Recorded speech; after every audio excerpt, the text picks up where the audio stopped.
when we do these real estate episodes, we talk a lot about how you solve problems in real estate. And we talk about complicated transactions. And Courtney wasn't here today, but we had Lauren with me. And it was a great conversation with Erik Henning with the W Group. And he talked about generally solving problems and the mindset you have to have whenever you're dealing with difficult situations. And it's more of a mindset conversation than a individual specific type of transaction. But it's good to hear a young person and their perspective on how to solve problems. So if you're interested in the right mindset on how you can deal with difficult situations in your life and your business, check out this conversation with Erik Henning. You know, we like often in these conversations with real estate agents talk about difficult transactions or just how you solve problems in real estate. Mm-hmm. And you know, in the last segment we talked about we got to know you a little better, and one of the things that we kept talking about was solving problems for people. You know, our mindset at Arena is that the answer is never no. It's always yes, this is how it has to be done. And sometimes the yes is difficult, the yes is hard, the yes is expensive, and you might not want to go through with that, but we're never going to tell you no. We're going to give you a solution to the problem. Right. Yeah. And so, when it comes to solving problems and finding solutions, what's your mindset about that? And how did you come across that mindset growing up? You mentioned your brother and your dad. Mm-hmm. Talk about that when it comes to solving problems. My brother and my dad, something really funny is, so over the last years, I run into people all around the community, and my last name stands out, and we all look very much alike. So I get a lot of can't deny him. You're a Henning, aren't you? And I'm like, yeah, is that good? Right? But it's really funny, like I have heard things from people who have worked with my dad or my brother before, like, it's a tough cookie, dude. I don't know. Is he nice? He's not a nice guy. And I'm like, these are the nicest people I know. Some of the greatest men I've ever met in my life, not only in our family, but to their communities. And these are these teaching things where it's like, sometimes it's got to be tough. Like, you got to get tough to solve problems. Yeah. I think my biggest approach to things that are tough, problems that occur, is one, ask for help. Ask for help. Remove yourself, your pride, your ego, whatever it is. Remove yourself from it. If you don't know, don't BS the client. Yeah. Don't try and fake it till you make it. That's not Can you say that one more time, louder in the back for all the others? Don't try and fake it till you make it. Yeah. Ask for help, right? Like it really is important. And like I've called you a million times. I've called Courtney a million times, right? Like having these people in your corner, I think it's knowing what's right and finding out how to make it happen, and just, again, not accepting no, not being afraid to ruffle some feathers, because at the end of the day, after everybody's done at the closing table, we all shake hands. We're cool. Yeah. Very, very seldom is it like, and now I hate you too. Right? If it is, whatever. Because everybody's going towards the same goal. Yeah. I don't know why they lose sight of that sometimes in transactions, but sometimes I just want to be like, can we have a group call just to remind everyone, same goal? That's the key. We're all good people. We're all trying. I can't tell you how many times that I've had people that are just fighting over the emails and over the phone or through their agent. And you get them in the same room at the closing table, and it's like nothing ever happened. Yep. Like once you get people in the room and they realize that they're dealing with other human beings, and there is a solution that maybe have to be compromised between the parties. But once you get everybody in the room, it usually resolves itself. The trick is just getting everybody to that point. Right. Getting people to take a step back and get there and solve that problem. You're good at a good corral, though. Oh, I love it. Like people. People will like try to step away from it. Like I will walk right into it. I want to handle the most complicated transactions and the difficult ones because it keeps you on your toes. One, but like that's when people who solve problems and enjoy that and like to find solutions. It's rewarding to accomplish that, right? You truly add value at that point. 100%. Yeah. The regular transactions that happen all the time are the ones that come and go, and that you don't really, they don't grow you as a person, and they're great. Yeah, still like easy transactions. we do, but like when our new attorneys come in, or some of our processors, and they're like, "Gosh, it's just so difficult right now." Like when the industry took a turn, and we always would respond with like, "This is our opportunity to make an impression. This is your get excited. Like this is your opportunity to really show who you are and what you know." But speaking on humility, though, too, in the past, I had an attorney who said one time like, yeah, if you don't know the answer, just give them an answer and just do your best. I'm like, that is the worst advice you could give somebody. I've found very early on that if I walked into a room and somebody asked me a question I didn't know the answer to, I would say, I think I know the answer, but let me go find the right answer and make sure that I'm correct, and I'll come back and give it to you. Mm-hmm. And you walk in, and of course, you're like, oh, okay, I was right. I just wanted to verify, even if you weren't right. But you also give those people the confidence to know that you can walk out. And I think that people miss the boat on, even law school or the real estate exam, right? Like that is just teaching you how to think like a realtor or think like a lawyer.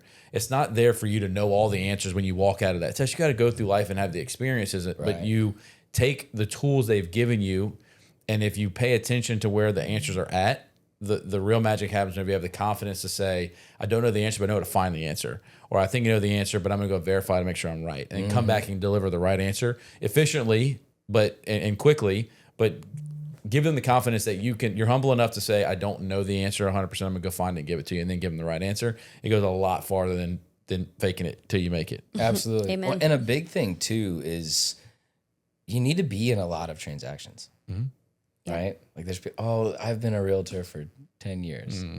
And you've done 11 transactions. That's right. Sweet. Well, I did that in the last 5 months. So anyway, like and that's not to hate on anybody, but like, how do you get experience? It's not from 12 hours of CE. I think that's how many you need. Shows how much I know. It's not from your continuing education. It's not from just holding a license. You have to get in these situations and figure out how to solve them. Some of them are easy, some are hard. But like one thing that my brother told me whenever I was kind of re-entering real estate, he was like, dude, you need to get where you can have the most at-bats, the most opportunities, and then you can bring that value and confidence with phrases like, oh, well, the last 3 transactions I did, I had 2 clients that this happened to, and let me tell you how we solved it, right? You're giving real advice from real situations, and that instills so much confidence, just like the same thing where, like, I'd rather somebody say, I'm not sure, I've had a few things like this happen, and let me double check with 3 other people, right? Yep. Than the person who always magically has every single answer. You can't trust them. It's like, I don't know. Like, you build a lot more confidence just being that way. Yeah. And also, the confidence and how you look to everybody, that's great.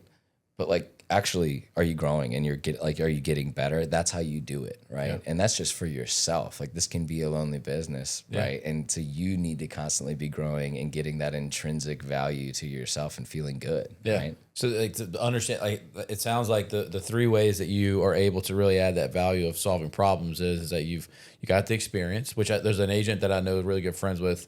Her name's Holly. She mentioned this one time, and you're the second person really that said that, the at bats.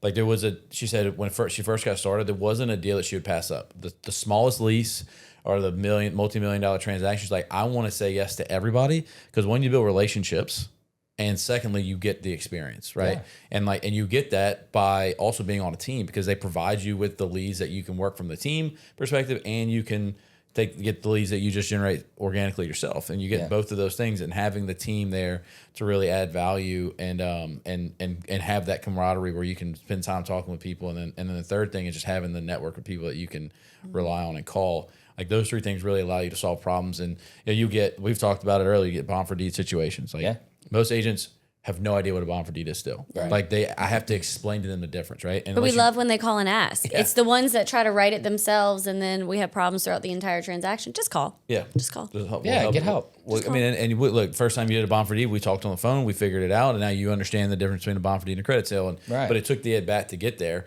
or the new construction, right? I mean, you have the perspective of experience with your family dealing with the construction side. Right. But, like, those deals are difficult, right? I mean, you've got a contract that can be more like 9 months if the builders, if you started at the front end when you help them find their builder and find their house, all the way to whenever it's completed and done and actually sold. So, I mean, like, that is a different dynamic. But unless you have that network of people, your family or your network of agents and, I mean, attorneys and lenders, those things can be hard to deal with on the first try, right? Yeah, absolutely. And, there's a lot of trust involved in all of this. And I think a lot of people lose sight of that. Some use it to their advantage, which is unfortunate sometimes. But there's a lot of trust in going through these deals, especially like with new construction, right? Like, there's an unfinished house. There's a lot of trust in, like, okay, you're gonna do a good job, right?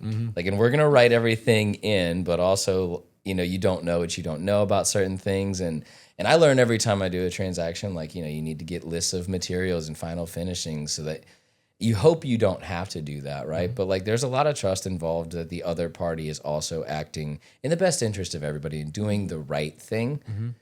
That's something that I've run into even, like, semi-recently. It's like, okay, you're right. You don't have to do that. But we're not talking about what you're contractually obligated to do. There's the right thing. Yeah. Right. And like those can be really tricky conversations to have. Yeah. But understanding people and dynamics of relationships also allows you to solve problems the right way too, because some people have different reasons for being motivated to do things, right? We talk a lot about that whenever we are just interviewing and hiring people or helping our clients become better business people.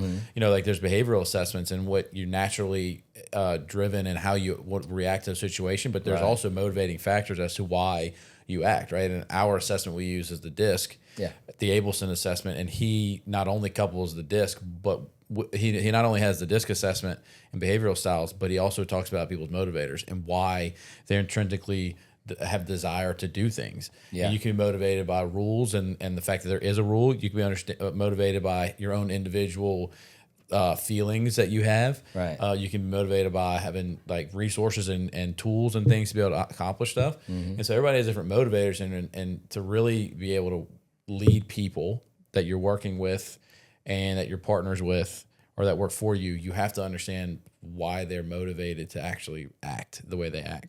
And so sometimes you have to motivate a builder by saying, I know that your reputation is important, or I know that you like to follow the rules, and these are the rules. And like, you got to know how to push the right button sometimes to get deals done. Yeah. And that takes a lot of awareness personally for yourself and for the people you're doing business with. You're right.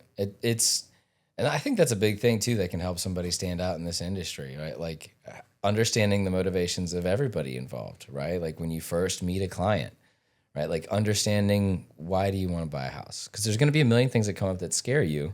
So we need to understand, well, how do we get here, right? How do we get here in the first place? And understanding how to bring everybody back home to what's most important to them, I think allows you to get the best from everybody involved. Which if we can get the best from everybody involved, everybody wins. We all have great careers, right? And look, you can build good relationships through tough transactions and tough situations. You can be across the aisle from somebody on something, button heads and fighting, but if you can construct or display good character while doing it. Do it constructively and collaboratively, and like, again, I think removing yourself and your emotions and that you might be aggravated right now, right? Allows, and I try to be better at that every single day, right? A really good way to do that is call somebody and get outside help. Let it out. But get yourself out of it, and it allows you to do a better job in general, right? And it allows you to diffuse situations that could blow up a transaction. And if you can get through those, you are a very valuable piece of the puzzle to everybody involved, especially your clients. Yeah, I mean, I can tell you, I remember a deal with me and you were working together, and we were at the courthouse for the kids going to the court day. Yep. And I was in the lobby, we were talking on the phone, and it was a deal that it was taking longer than we anticipated it was going to take. Oh, yeah. And you just you were asking a lot of questions. You were like, just help me understand like what needs to happen. And it was a different issue that had nothing to do with me or you, but you just were asking me like, tell me how this works and like what I'm missing and what the steps that have to happen. You asked all those questions, and then you said, okay, now what can I do to help solve this problem or to like get this to go more quickly? And you were communicating really well. And again, I think you did a good job of solving that problem by you were very direct, right? And which I appreciate, because I'm that way too. You didn't beat around the bush, but you were professional in a way that you were like, okay, I understand where the dynamics are, and now I can push on this button. And what are you going to do? Or you're going to push on that one, and then, okay, I'm going to call this person, make sure they're doing this one, and we're all kind of moving in the right direction. And then the other agent was also helpful in that scenario too, from what I remember. Mostly. Did we get it closed? Yeah, we did get it closed. We got it closed. Yeah, we got it closed. So, but again, I think what I can say is that I've seen you firsthand do all the things you're saying. So you're not just talking theoretically, you're practically actually living that out. So I think that's great. What I think y'all are explaining is the art of negotiation. And I think it goes back to Jared's point that same thing with going to law school and taking the bar exam or taking the real estate exam. You're not learning that. So you stand out because you spend your time developing skills that allow you to do things that others cannot. There's not enough of people spending time on themselves.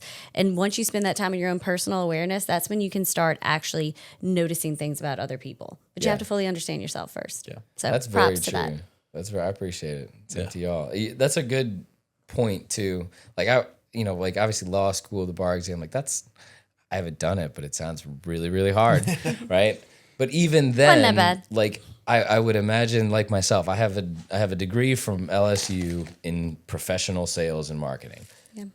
I learned everything I know about sales and marketing and real estate In them streets. from doing in them streets, right? Like from doing it and from messing up, from getting in really tough situations, from winning and right. from everything. So like you're right. You have to keep pushing Absolutely. to get better. And not being afraid to step in it. Step in that mess. It stinks. Step in it. Get dirty. Mess up. Yeah, right. Going back to the mentality of like, there's nothing that you can't fix and figure out. There's always a solution to it. Like no matter what, like sometimes you just have to take a step. It might be the wrong direction, but again, the next thing is to just take the next step and try to point yourself in the right direction.